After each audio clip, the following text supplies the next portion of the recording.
The Box Seat, brought to you by our stable of sponsors.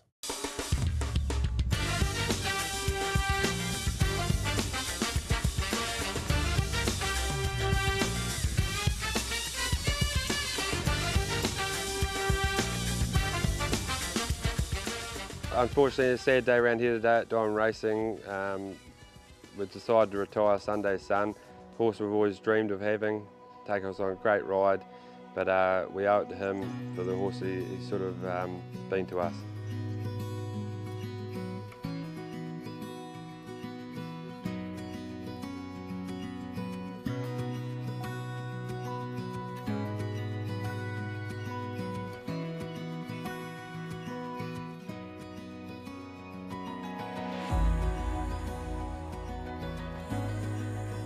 After we sat down the round table, Colin and Nancy, Sam the vet, myself, Craig Edmonds been a massive part of this horse's life. Racing career here, he's sort of went every trip away with him and give all his time to the horse, so we owe a lot to him. After we had that round table discussion, we brought him in out of the paddock and we chucked the saddle on for the first time ever. And he took to it like a pro, and then Friday, the next day, he went straight down the beach in the water. So the horse is very well in himself, but yeah, he owes us nothing, and been a champion horse to us.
Well, it was a massive week, of course, for the team with Sundees Son, not only retiring him, but of course he became the only trotter to win back-to-back titles at the annual Horse of the Year. Hi everyone, welcome to this edition of your Box Seat.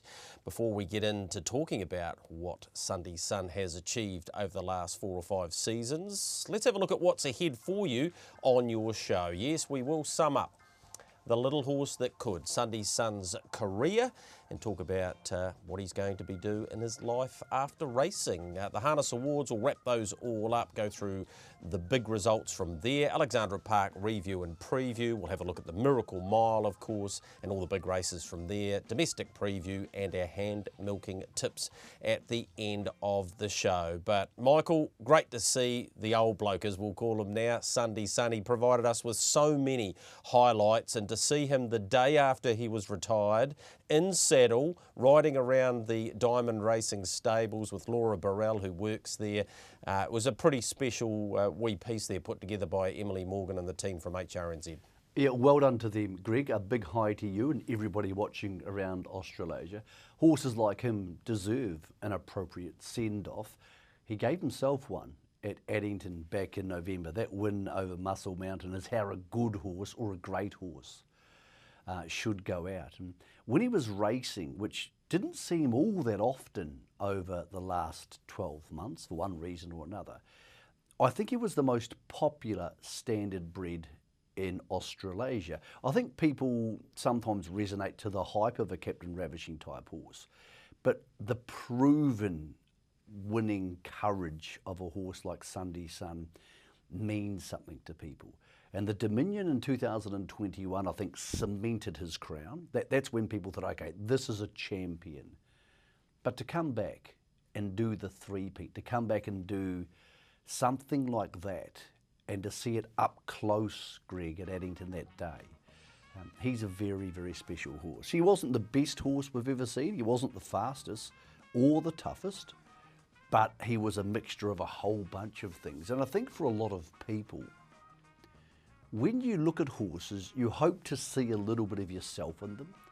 And most of us aren't the biggest or the strongest or the toughest, Greg, but you hope that you go to work every day and do yourself proud. And that's what Sundees Son's done for the last 3 years of his career. There was, like a lot of us, teenage years when he was growing up and making mistakes and doing dumb things. But once he became a man, Sundees Son, once he became an adult, his body of work is totally incredible. And if we hadn't had a Lyle Creek back around the start of the millennium, you would be saying, hey, is he maybe the best? Unfortunately, we have a totem pole in Lyle Creek, which for Sundees Son is always going to be just a little bit of a bridge too far.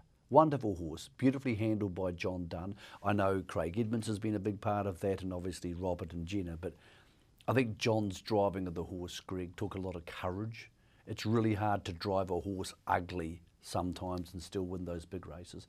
I've really enjoyed watching his career. Congratulations to everybody involved, and I'm sure he's going to be tremendously well looked after for the next 20 years or so. Yeah, those dozen Group 1 wins and 1.4 million, unique to him that they were all done, or all the money was earned in New Zealand. Here was his last race day performance. One, Michael, that will long live in the memories of Addington racegoers and horse racing lovers, horse lovers, because he wasn't going to win this, Michael. Right about here, Muscle Mountain, a much younger, sharper, sprinting horse, if you like, got past him, but it was his pure courage that got him back and won his third straight Dominion, the first horse to have ever achieved that.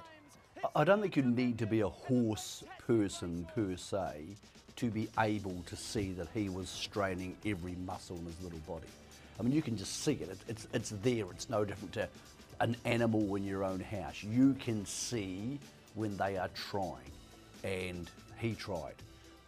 To be honest, I think Muscle Mountain actually peaked on his run, but the reason he peaked on his run is because Sundees Son wouldn't go away. He just refused to lie down. It's a beautiful way to end a career, and it's a beautiful thing to then have him retired and then win Horse of the Year, the ultimate accolade. A package of leaving the industry on a bunch of highs and relatively sound, Greg, which is really important. Nothing would have been worse if we had seen him gallop in a race and do himself a disservice. And the other option, of course, was have a long break and come back and struggle to be the Sundees Son of old. He's gone out as a hero should. Yep, absolutely, and that was on Saturday night at the NZB Air Freight Awards, and he took out the ultimate award, of course. 34 people got a vote, 25 felt that he was the Horse of the Year, and there is confirmation of that. Obviously, to get to that mark, he had to win the Trotter of the Year title as well. Self Assured, who had a remarkable season, which included a New Zealand Free-for-All, an Auckland Cup, a Roy Purdon, and the inaugural running of the race by Grins, was the Pacer of the Year. He picked up half a dozen of those votes in that Horse of Year race as well. John Denton got the recognition of service and expertise, and came at a time when he basically put back together, along with the staff at Alexandra Park, the track which raced so well on Friday night, and we had three unsung heroes. Luck Chin, an amazing story about him. Tony Thomas, who's given so much to the Reefton Trotting Club and now based in Marlborough, and Andrew McKero, who is the resident chaplain and does so much for so many people. Sarah O'Reilly was her delightful normal self. There's the leading junior driver. Blair Orange, 186 wins, Michael, for 50 different trainers. I think that was the stat that stood out the most. Steve and Amanda Telfer got their first ever training premiership, Harness Link sponsoring that one. Zachary Butcher in a, well, pretty star-studded lineup of newcomers to trainers, the likes of Kimberly Butt, and Ben Hope, some young trainers doing some really good things. Penny Boyle, who works for the Michael House team, got the Future Wealth Standardbred of the Year, and Tom Bamford got the Cadet of the Year. That other young trainer was Tyler Dew. They've all got really good strike rates, Michael. It's always good to wrap up a season, and it's a new season. It was a different calendar. There was 250 or 60 people there at that function on Saturday night. They all seemed to have a pretty good time, and we got to crown some superstars of our track, the likes of Millwood Nike, who remains unbeaten. We've got some really good stars coming through. Akuta got his age group award, as you would expect. So there are a few that stand out, and you would expect them to take out those awards, but there were a few close ones. I think awards nights are really important for racing. I think, I say this a lot, but a lot of people probably don't think about it in these terms. If you win a grand final like the NRL or you win the Super Bowl, obviously your season is finished immediately, and you can celebrate and party and have a great time. That doesn't tend to be the case in racing. When people win a New Zealand Cup, yeah, sure, they celebrate. But often, they're off to the races, if not the next day, the day after at Ashburton. And that's similar for most of the big races in the country. I know plenty of drivers who win a Northern Derby and they're driving at Invercargill the next day. So we don't get the chance to celebrate quite the same way other sports do. And I think it's really important we get a chance to get together, to get dressed up, which again is something harness racing people don't get to do very often, because unlike the Gallops trainers, a lot of them are actually hands-on and driving in the races. So I think it's really important. I think it's an aspirational thing, and well done to you and Nicole for your work to bring those stories to people. So, yep, really important. I think the right horses won most of the categories. There's a couple of categories you go, oh, well, maybe that could have gone the other way, but that's why lots of people get to vote, Greg. So there were a couple, Michael, and I'll be interested in your take on this. The way that they select the owner and the breeder of the year, it's done on, as I understand it, entities. So unless you breed or own the horse on your own, it, I suppose, lessens the wins. But there was a couple that stood out for me. Brian West, who bred Don't Stop Dreaming, True Fantasy, and No Matter What, all Group 1 winners. And this is not decrying from Lex Williams, who won the award, because he had 17 wins throughout the season at a strike rate of about 20%, but none of them were at group race level. And Ian Dobson, who won 3 Group 1s on Grand Prix Day. Now, if they don't qualify as owner and breeder, respectively, of the year by achieving that, then I'm not sure the criteria is right. I think they can have a look at that. It is a criticism, but I'm not decrying from the people that won the award. Gene Feast got the Owner of the Year award for the 4th time and had another great season, clearly with Self-Assured and others. But when you win 3 Group 1 races on one day, then I think that would qualify just about in any jurisdiction. In fact, I've never heard of one owner winning 3 Group 1s in a day before. Yeah, I'd have no idea what the criteria is for those things. I don't vote on that part of it. No, either do I. So therefore, I haven't thought about it a lot. Criteria are tricky things because often they're done by committee, and people say, "Well, these are voted on by a committee." Yep. Yeah, and that's tricky stuff. I haven't looked into it enough to have a definitive opinion. I absolutely agree with what you're saying. Is that they are big bodies of work from those two men, but. Yeah, I do think a couple of years ago I voted in the awards and I was told that a horse wasn't part of the nominations given to me by Harness Racing New Zealand. Well, that absolutely has to stop. That's like if you're given a vote in a category, you can vote for whoever you want. There can't be finalists because the finalists are put together by people who don't do this for a job every day, where I do this for a job every day, and so do you.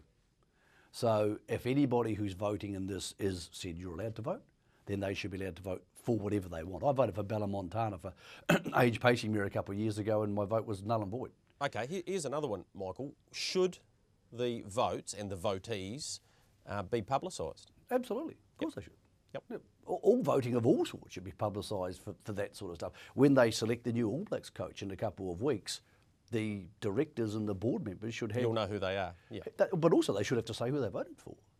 That's just called transparency. But you absolutely, one thing you can't do, and I vote in lots of awards all over the place for various different things. I vote in the Galloping Awards, I vote in the Australian Harness Racing Awards, I vote in the Victorian Harness Racing Awards, and I vote in the New South Wales Harness Racing Awards. You got to vote for who you want. Yeah. Because there's no one at Harness Racing New Zealand who sees as many races as me. That's quite clearly obvious because I was at Menangle on Saturday night. Yeah. So you can't tell people what they can vote for. So, look, if it happens again, I pulled out of voting that year because I thought that the criteria was wrong. Not a big deal. We can sort it out. Maybe the right horses won. So it's one of those things where I think institutions need to be very fluid in those situations because when you're asking people to vote, they don't get paid to do it. No, no. And if you want them to take it seriously, you have to give them the freedom to vote for whoever they want. All right, we'll leave that there. It was a very successful night. Congratulations to the team putting that together there. Let's go to Alexandra Park, and it was an awesome race night there on Friday night. Back to Alexandra Park we were. Sherlock, the key lead-up, or one of them, to the Derby this year. He'd done a power of work to get to this stage in the Alabar Classic, Michael, and once he got there, he was pretty brave. Son of Mac was good. Sinbad charging down the outside for Todd Mitchell, and Jollimont also pretty solid. But he's a horse on the rise, Sherlock, and we all saw how unlucky he was in the NZB Harness Million at his previous start. I think it's a very even crop of horses when you take out Don't Stop Dreaming and Merlin. So they're the ones who have won all the big races so far, and I think Sherlock sits very comfortably as somewhere maybe the leader of the 3rd to 8 bunch. And I think the 3rd to 8 bunch includes Sinbad, who was really good, and Son of Mac, who's been excellent whole campaign. Who else drops into that, Greg? I'm not sure. There might be some others come along. But he's a horse who could win a Derby, but I don't think flat out he's as good as Merlin just yet. Still, he's probably at an improving stage. Son of Mac was really good. Beautiful drive by Tony Herlihy. Sinbad, excellent.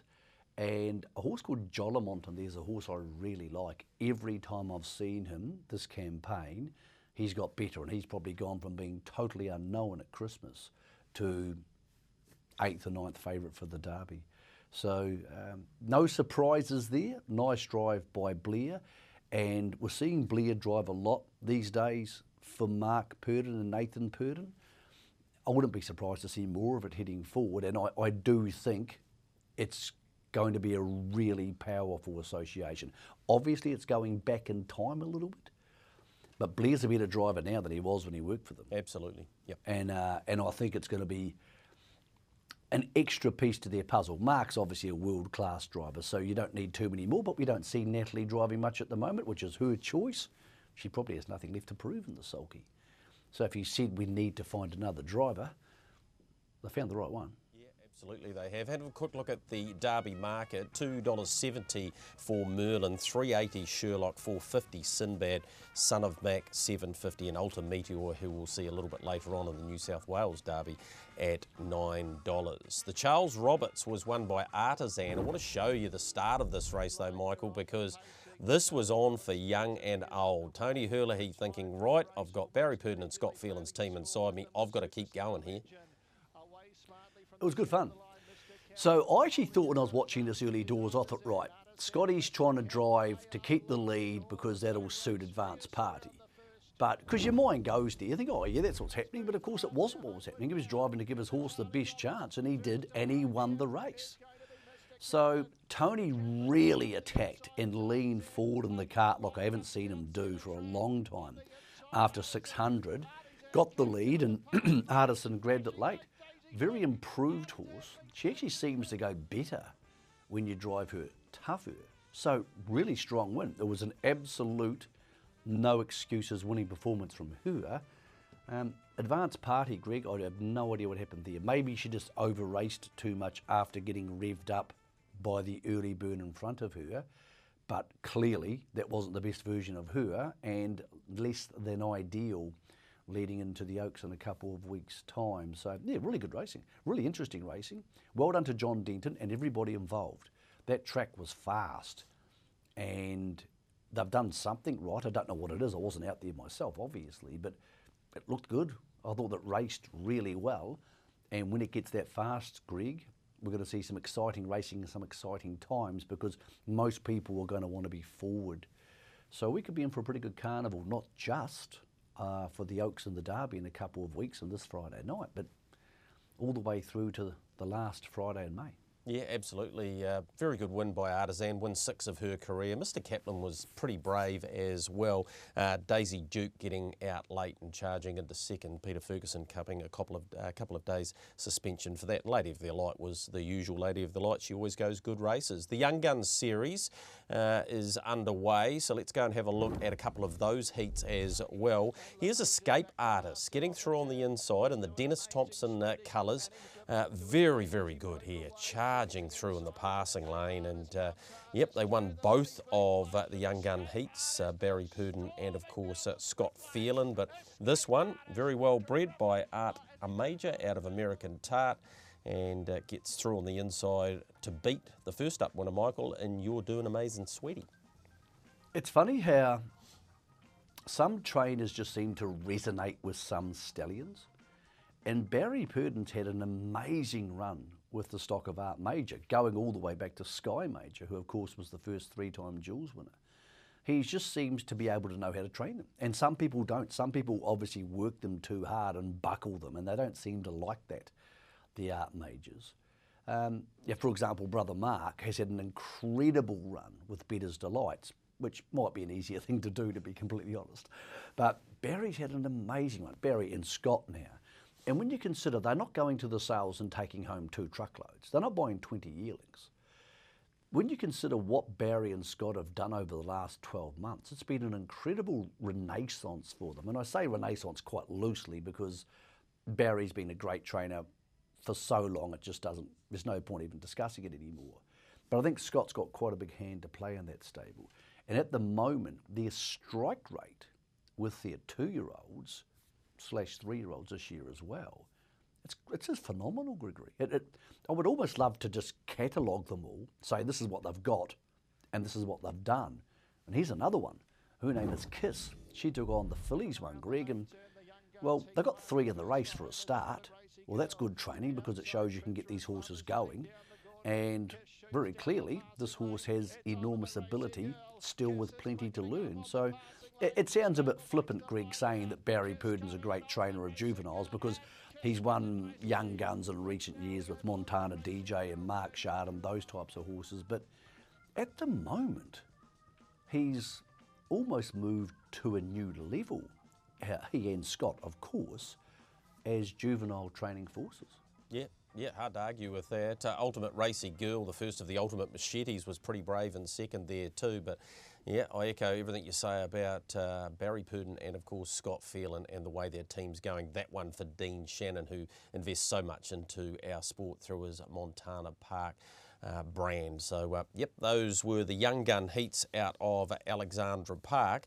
We've got a chance to have a look forward now, Michael, because Friday night, it is a very important night. It's the start of the open class build-up, I suppose, to the Race by Grins and ultimately the Auckland Cup. So let's have a look at these two, which are on target, Akuta and Copy That. It's Akuta, obviously, in the Ian Dobson colours down on the inside. 56.327, both doing it quite comfortably, but you'd have to like how Akuta was looking going forward to this week. You do, and I've spoken to Mark Purdon, as I'm sure you have, about once a week for the last 5 weeks to try and update punters on the information. And he's been absolutely stoked with how Akuta's come back in. He said he actually went to the paddock really sound and he's come back really happy because of that. He looks big and strong. That was a good trial. Just for those who wonder where self-assured is, he had 3 days of a setback, so he's a week later. He draws inside Copy That this week, and Brent Mangos is catch driving because Mark is in Queensland going to the sales, among other things, and catching up with family. So the horses inside him probably aren't good enough to beat him. So you would think he would go forward. I spoke to Ray Green this morning. Good news for Ray, by the way. Ray's had a reversal operation on the abdomen injury he had, and he is very much almost back to normal. Still has some stitches in his stomach, but he said, nope, I'm pretty good. Got rid of the bag, all that sort of stuff. Really cool news for Ray. Also on the way back is Copy That.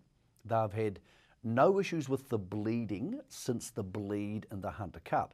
I said, well, what do we tell the punters? Like, what could we expect? He said, we did have a little bleed, which wasn't registered as one, back in October, and he came back and won the New Zealand Cup. We are pressing on, we are treating the horse, which is all legal, and I expect him to be as good as he was last time he was racing in New Zealand. That's pretty good news. New driver this week, Blair Orange, is committed to Westport, where he has a big book, as opposed to one drive at Alexandra Park. So Morris McKendry drives, and Ray said to me, I think Morris will probably go back at the start. So if we're thinking Akuta's good enough to get across the ones on the inside, and copy that's going back at the start, Greg, I think the $1.80 you're getting for Akuta is very fair. Yep, $1.80 for him as we look at the market, $2.30 for the two-time IRT New Zealand Cup winner in copy that, and then you're out to sort of $13 for Major Perry. There's some other good races on the program. Let's have a look at Bark winning last week. That's him in front, doing it really nicely in the hands of Fergus Schumacher. This was in the Peter Wolfenden Memorial, held them off at the finish. He's always had a big motor, this horse, Michael. We saw him win the show day Futurity, and he was pretty brave here, and he'll be pretty hard to beat again, although this is a bit deeper, I would say, field-wise, and the hardest to beat will probably be Robert and Jenna's other runner, Who's Delight. Yeah, or Neptune. Neptune's coming out of the 3-year-old race and ran 5th last week, and they expect him to improve on that. Bark's a horse who didn't handle Alexandra Park all that well, and John told me the horse is now better there. John's driving him, similar barrier draw, will need to go forward. Overall time wasn't quick there, but I think he'll improve on that too. Looks the best horse in what's called an even type of a race, so anything around even money should be fair for Bark. And also, Greg, Double Delight's there. Yeah, Double Delight. Friday night, off 30 metres over 22. That's really tricky stuff. Here she is. This is in the Mears race. And this is her widest on the track. Absolutely enormous behind Rosie. She probably should win, Greg, but it's a tricky race because Superfast Ninja is in this race. And while she is not Double Delight, she's trotted 2:46 off the front before at Alexandra Park for 2,200 metres. If she trots that, there's no chance Double Delight can win. If Superfast Ninja goes nutty at the start, gallops and makes a mistake or underperforms, as she can do, then maybe she can. Really tricky race. Just be a little bit careful there, punters. I know it's the best horse, and I know you love a multi, but don't be multiing horses off 30 metres over 2,200 metres, particularly here, Greg, because there's some jump and run horses who can make life really difficult for her. Which we just saw then, which is exactly what Rosie did at Cambridge. It can make it very difficult when you've got to come off the mark. That, coincidentally, Michael, is the happy retirement Temporale, who was the winner of 27 races, and I thought, well, we can't retire Sundees Son, who was so brilliant, and a Rowe Cup winner twice, then go back and have a look at Temporale's Rowe Cup win. 3 back on the fence, a 4-year-old, doesn't happen very often. That's back in 2017, Michael. What a remarkable horse he's been. Hasn't he what? And when he left Tony's place, Tony Hurley's, to go to the Michelle Wallace's stable, you thought, oh, well, he must have some leg issues or whatever, and, you know, he won't be much of a factor for the next couple of years. Well, he was a huge factor. Let's not forget, he ran second in the Road Cup last year and beat Sundees Son, you know, when he was an old man. Not Tony, I mean the horse. Just a wonderful horse, very brave horse, campaigned extensively and really well in Australia. He wanted to be a racehorse, Greg. He reminds me a lot of Tough Monarch, the Sydney horse. Just turned up every week, did what he was asked to do, raced off some awfully long marks at Alexandra Park because of the way the horse population is these days. And to lose them both, the one thing it did make me think, Greg, this week is this. Sometimes you don't know how lucky you are by being unlucky. Cambridge wanted to have the trotting race, the trotting slot race, and it would have been great to have it. As it's turned out, we wouldn't have had the horse population for it. We would have got it off the ground, but no Sundees Son, no Temporale, no Bolt for Brilliance. Muscle Mountain might have gone around $1.20. So they will have that race eventually, but this is probably a pretty good year to park it. Just on that, news coming out of Australia yesterday, with Muscle Mountain now dominant favourite for everything you can think of, because we've lost those 2, 3 and 4 seeds, or Sundees Son might have been 1 seed. That's now Muscle Mountain. Aldebaran Zeus for Brenton Lilly now coming to the North Island. So Lil, who's had great success in Australia with these open class trotters, this horse won the mile at Menangle on Saturday night on 152 and change, Greg. Hearing he'll be coming for the race at Cambridge, which is a support type race, and probably sticking around all the way through to the Rowe Cup. So that's much needed.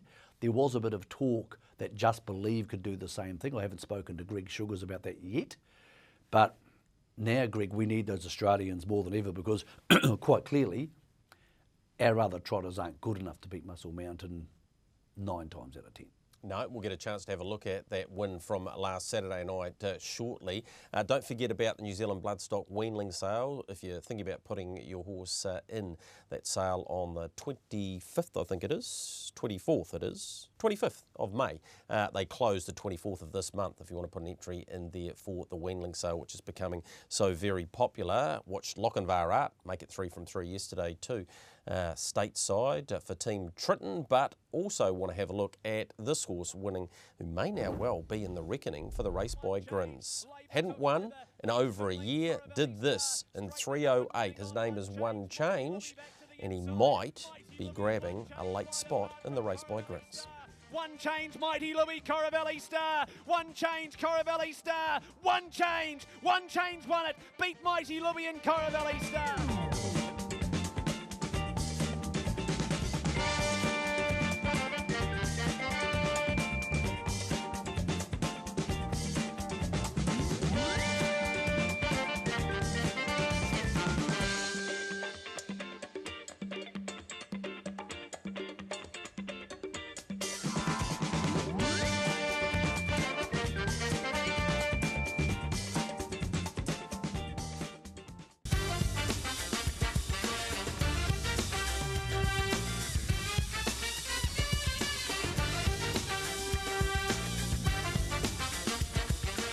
Welcome back into your box seat. Yes, brought to you by our stable of sponsors. A big thank you to them again. One of those was heavily involved at Menangle on Saturday night. The Gerrard's Miracle Mile. It was for $1 million. And Catch a Wave achieved what Have Faith in Me did about 5 or 6 seasons ago by winning the Chariots, getting the front Michael in the Miracle Mile and running them in 1:48 and 8. And was a little bit too strong for Spirit of St. Louis. Honolulu Bay was great again, but all the plaudits have to go to Andy and Kate Gath and this horse that has come an enormous way in the last month. Sure has. Best thing ever happened to this horse? Best thing happened to him was not getting into the Hunter Cup. Would have completely undone what's been a great month for him. He went around on these, what's called the Mercury, for over 1,200 metres. Best thing happened to him. Sharpened him up. Didn't get a headache out of the Hunter Cup. There's Andy, one of the really great guys in harness racing with the members of the Matthews family. So he had that sharpen up, and he got to Menangle, a sharp, fast horse with very high leg speed, and that's won him a whole bunch of races. He's just been too quick. He's the son of Captain Treacherous, and it doesn't take a lot to send them over the top, but he's in that zone. He's a happy, healthy, driving straight, big, strong horse. What you don't see here is that he actually caused a false start before the race was run, and he was just being a pig. I think they called it a gear malfunction, but I'm not sure how true that is. Yeah, long story short, he got to, there's, by the way, there's the fox, Josh Adokar. Met Josh Adokar the other day. What a lovely man. But Kate drove him beautifully. She you know, obviously calmed him down enough, Greg, to get round to the start again. It was an odd race. I think everybody expected fireworks early, but there weren't really any fireworks because Jack Callaghan on Spirit of St. Louis handed straight up, which is probably the right thing to do. I think he's a better trailer. And while Nathan Jack came forward on Mark Dan, he didn't really attack. He went as quick as he could go, but there was never any chance he was getting across Catch a Wave. So after about 200 metres, this was his miracle mile to lose. They came home so quick, 26 and change, that Honolulu Bay looked disappointing to the eye, but he's actually probably gone okay. Don't think he's gone as good as the week before, but he's still probably broken 26 seconds to come home himself. And he didn't get a very good cart into the race because Mark Dan fell back in his face about the 500 metres. But he's just a big, happy, strong, wonderful horse, well-trained, well-driven, and those lead-up races actually aided him. So, yeah, getting in the Hunter Cup, not getting in the Hunter Cup, very much the thing that helped catch a wave when the miracle. And let's face it, Michael, he only ran fourth of the Paleface Adios. I spoke to Andy Gath on SENZ Trots Talk on Sunday morning, and he said, we only got there by a head. And then they said, yep, oh, we'll go around in the chariots. Yep, oh, what would you like to go in the Miracle Mile? Oh, yeah, might as well. You know, like he was just so nonplussed about it. But you're right, he's one of the great guys. I talked to him about the mother of this horse too, Copper Goodwin. Had one win in New Zealand, went 251 around Cambridge, and had one win for Andy, and he said it was the slowest horse he's ever trained. So, yep, but from a very fast family. Well, Copper Beach won a yep, and a Christian Cullen Mare, yep. So... Spirit of St. Louis is good. Here's what he is. He's no champion, but he's won it. So he goes to WA? Yep, goes to WA for the slot race. Honolulu Bay was really good. He's had a great summer. Probably couldn't win the race when the lack of pressure. The middle half was about 57 seconds, but Jack Menangle maiden trotters can trot that. Honolulu Bay won't be coming to the race, so Emma Stewart and Clayton Tonkin have said they're not sending any horses to the races, which are both on April the 14th. So that's a bit of a shame, but they've had really big, strong, bulky summers. So I can understand what they're thinking. They have lots of other options with the Queensland Winter Carnival, one of your carnivals. Well, it's worth a fortune now. Gee, it's becoming big money, isn't it? Yeah, it is. And you don't have to travel for it. And then back in the field, Captain Ravishing, which wasn't a factor at all. Like he just never got into the race. And yeah, mate, we can take the temperature on that. He's already calm him down now. He'll come back, and I think he'll be a better horse next campaign. He'll need to learn to race a bit more tractably because the Captain T's can get quite wild, and they've done that job with Catch a Wave, and I think maybe that will be their focus next time they come back with Captain Ravishing. He, Catch a Wave, and Leap to Fame, who still might be the best of all of them, Greg, and there's still no indications that they're all better than Akuta. So that's really good. That's something to look forward to. It's a good thing, yeah. And maybe the Interdominions, maybe a year's time. I don't know if they'll ever all meet. They don't tend to. But they'll be heading to the Eureka, which is the $2.1 million race at Menangle on September the 2nd. So the problem we're getting with the slot races is this, Greg. The domination. You end up with 3, 4 or 5 really good ones. Well, you do. And then you end up with this sort of tail to the back end of the races because people say... For example, we're about to see Bondi lockdown. People say, well, I don't want to go to Queensland, but do I really want to go to New Zealand to take on Mark Purdon with Self-Assured and Akuta and copy that? And you go, well, not really. No. And then same as WA. Like the WA race is going to have quite a big tail because the 5th to 10th best horses in WA aren't very good. No. And same as the Eureka, and this is by no means a criticism, it's just life. It happens in the Cox Plate too. When you have 3 horses that good, if they all turn up, well, if I've got the 8th best 3-year-old in Australasia, I don't want to go around against them. No. So you are going to have a tail to that race. There's no doubt about that. But it isn't going to matter because the promoter's dream's the big 3. And if the big 3 get there, everybody will be happy. Much like a Cox Plate. People don't really care about the 9th to 10th favourite in most races. It's about them. And every year people make a bit of a hype about New Zealand Cup and who should be in and who should be out. But the people who turn up to New Zealand Cup, they couldn't care less. No, exactly. They care about the 3 or 4 or 5 favourites. So the Eureka is going to be fantastic. The race by Grins at Cambridge, Greg, we're about to see shortly a couple of horses who could be there, who should be there.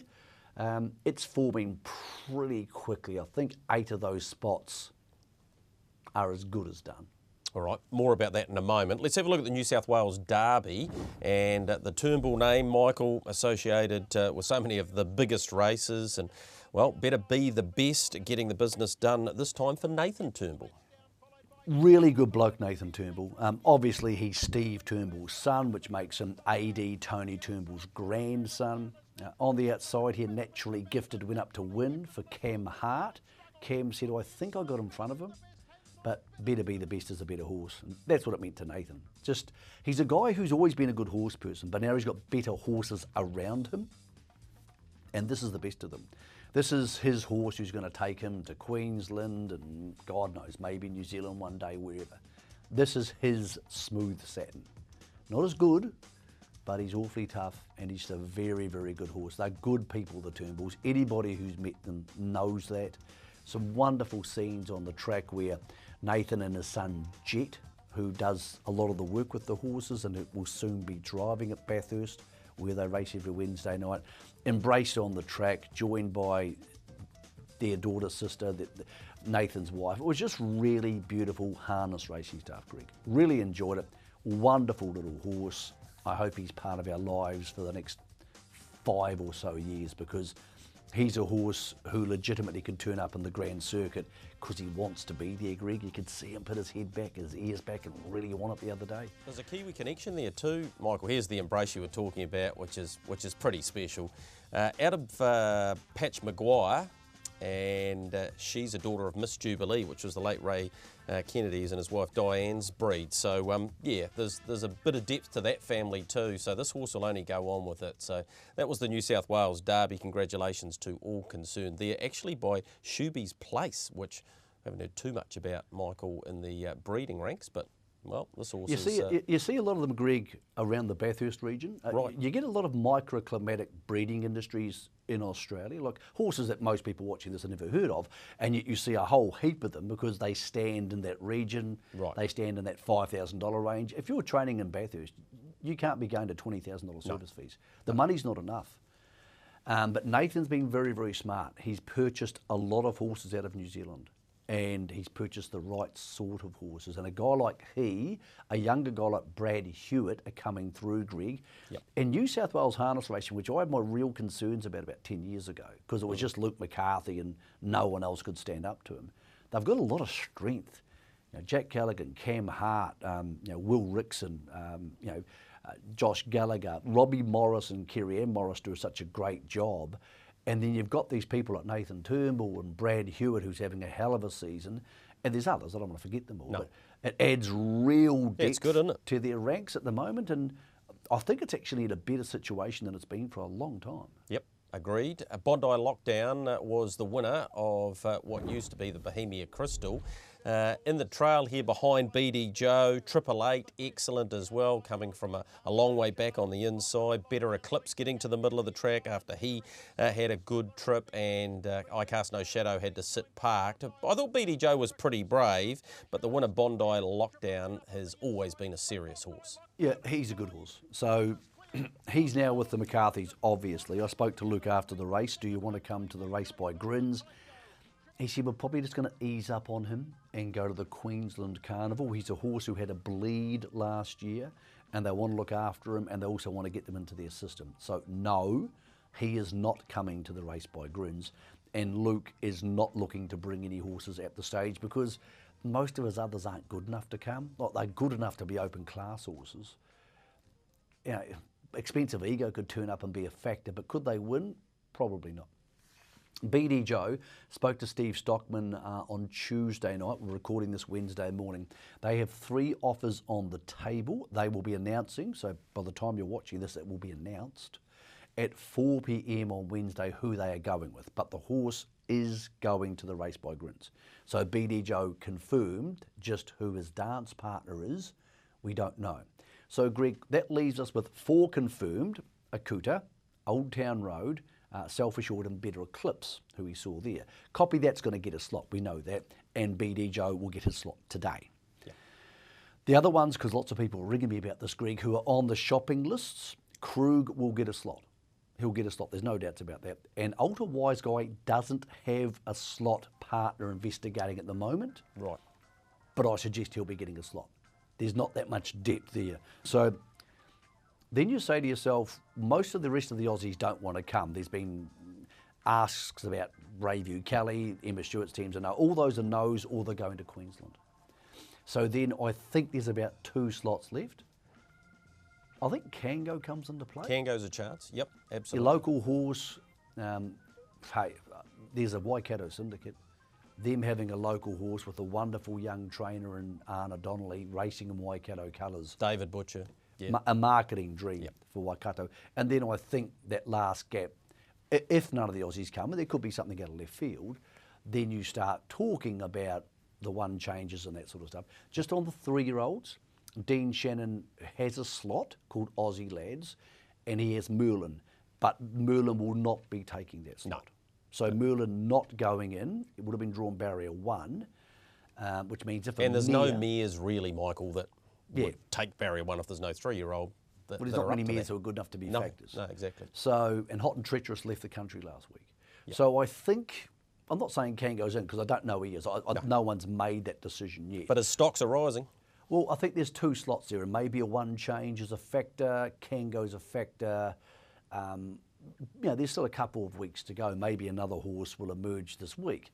But I think 8 spots are as good as done. Yep. And I'm counting Ultra Wise Guy as one of those spots because he's a proven open class horse, and we don't have many who not only are good enough to go, Greg, but would actually go. Steve Stockman said to me, if we get the right offer, yes, we would accept with Ultra Wise Guy. So that's worth knowing for slot holders out there. Thanks for the update on that. Last of the features out of Menangle was the trotting win Michael mentioned earlier, Aldebaran Zeus, who's now coming here. Chris Alford in front, Just Believe having to sit outside him, couldn't quite get there. They went 52.6. He's a good horse, this guy, though, Michael. He's won the Australasian Trotters Championship in the past, and it'd be great to have Lil back. I see Queen Elida's back this week in the La Cucaracha. So, yeah, looking forward to seeing this horse, Aldebaran Zeus, coming to New Zealand. Well, after a long period of total domination by the New Zealand Trotters, I mean, Tornado Valley was the one exception, the Australian Trotters are probably now as deep as ours, Greg, because Bolt for Brilliance is at the paddock, so let's forget about him for the next 6 months. We've only got Muscle Mountain and then a pretty big tail because we've lost 3 of our top 4. And they've got Just Believe, and I still think Muscle Mountain's better than these horses, but they've got a little bit of depth. So I'm Ready Jet, they're quite nice horses. If they're going to come, this is the year to come, Greg. I mean, let's hope Muscle Mountain holds together. I hope he does, and I hope he wins the Rowe Cup. But if he was sidelined, Greg, I wouldn't even know he'd be favourite for these races. No, you're Aldebaran right Zeus, really interesting to have him across here, has good gate speed. Haven't spoken to Greg Sugars yet, but Just Believe could tag along. Just going back to the race by Grins too, by the way, something I forgot to mention. They are bringing Better Eclipse across. It sounds like 888's going to come with him back to his homeland. So he is another horse who would be a factor for a slot in the race because clearly he can perform at a very high level. Whether he can lead around Cambridge is doubtful, but at least he wouldn't let you down. So he's another horse who, for slot holders, 888 it sounds like it's coming back into the country, and he would be at least as good as Kango and One Change, and probably Ultra Wise Guy. So he's the other one who comes into the mix, if in fact he does make it back here, but it sounds like he is. All right, more about the race by Grins as we build into it, and off the back, of course, of the Founders Cup this week. What about domestically? 2 days we have on the West Coast, Westport on Friday. Here's a look at the Kawateri Cup, and a horse that I think will be pretty hard to beat in it, Just Holler. 3 back on the fence here. Look, doesn't win the race, but when you consider what's finished in front of him, Kikarangi Blue, Tack McLeod, it was a pretty deep sort of a race, and he only got beaten about 2.5 lengths. He comes off 10 metres. The other thing that's massive for him is he's a very good grass tracker. He's won 4 races on the grass, so I reckon Just Holler will take some beating there. And it's Northern Southland on Saturday, and they've got a very good program down there, including a $30,000 fillies race. I want to have a look at Flying Alley. In fact, this field predominantly are the field for Saturday. Had to sit parked on a day where Craig Ferguson drove 4 winners. Some good runs just in behind as well. Always ticking, and Major Envy hitting the line strongly for Nathan Williamson. So that's the Yellowbar Fillies Classic there on Saturday. And then, of course, they race on Sunday, continuing the harness racing theme at Reefton. Back to that Northern Southland meeting, though. The Autumn Cup's got Joe's Rock, Wheels of Fortune, Robin's Playboy, got you covered. So, yeah, it's a very good program there. Short break for us. On the other side, we'll wrap up where you can go this week in harness racing, find a couple of winners for you, and update Team 10.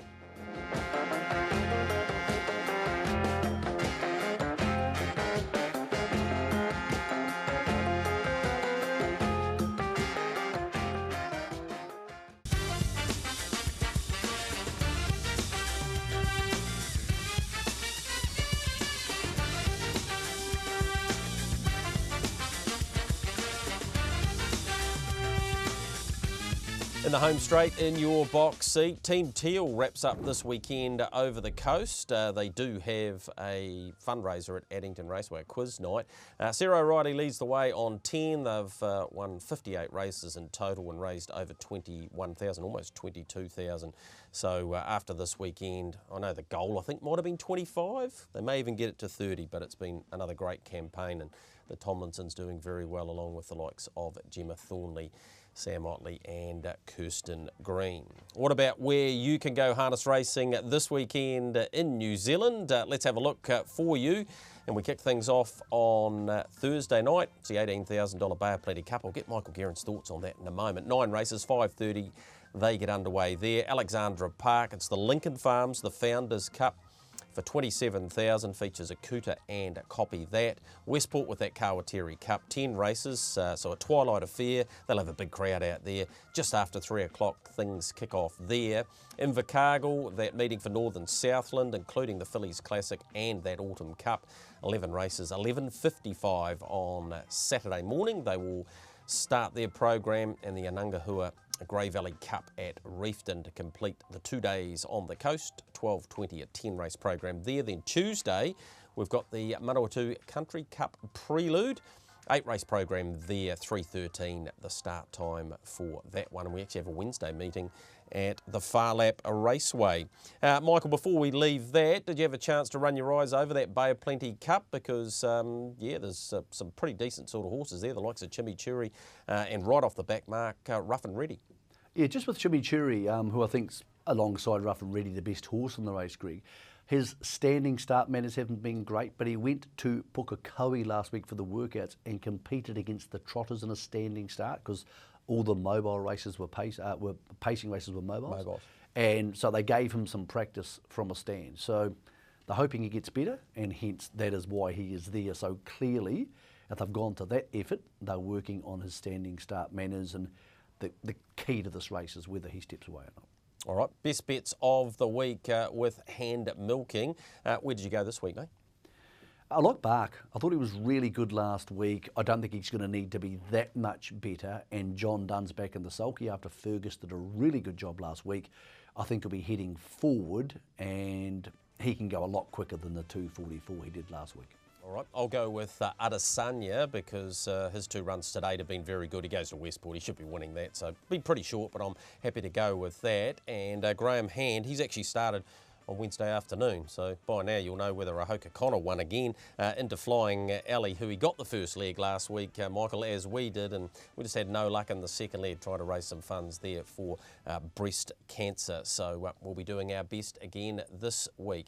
Michael, it's been great to review all of that stuff from Sydney. The real focus starts now with the Founders Cup and leading into all of those big races like the Race by Grins, the Roy Purdon, Taylor Mile, Messenger, Auckland Cup. We've got a lot to look forward to, haven't we? Yeah, we sure have. In the next 2.5 months, there's going to be some good stuff at Addington, but there's some awesome racing here at Alexandra Park. So thank you to everybody who fixed the track up. It's going to be fun. And of course, Cambridge, April 14 is just around the corner, and the pieces on the chessboard, Greg, are starting to get moved around. Who's going to get those last 3 or 4 slots in the Race by Grins? This is the place to stick around so we can find out and tell you. Yeah, absolutely it is. We'll have more information on that for you next week, and we'll also catch up with Brad Reid, who's been across stateside, and he'll update us on how things are going in the industry over there, and a whole lot more information from him. But for now, Michael and I will see you in 7 days.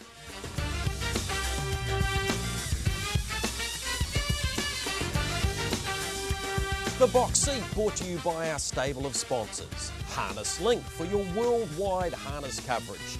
New Zealand Bloodstock Standardbred, where winning begins. Brecon Farms. Stonewall Stud. IRT, it's your horse and our passion. Australasian-wide Gerrard's Horse and Hound. Renwick Farms, Lincoln Farms, Harness Racing New Zealand and the clubs Addington, Ashburton, Alexandra Park and Cambridge.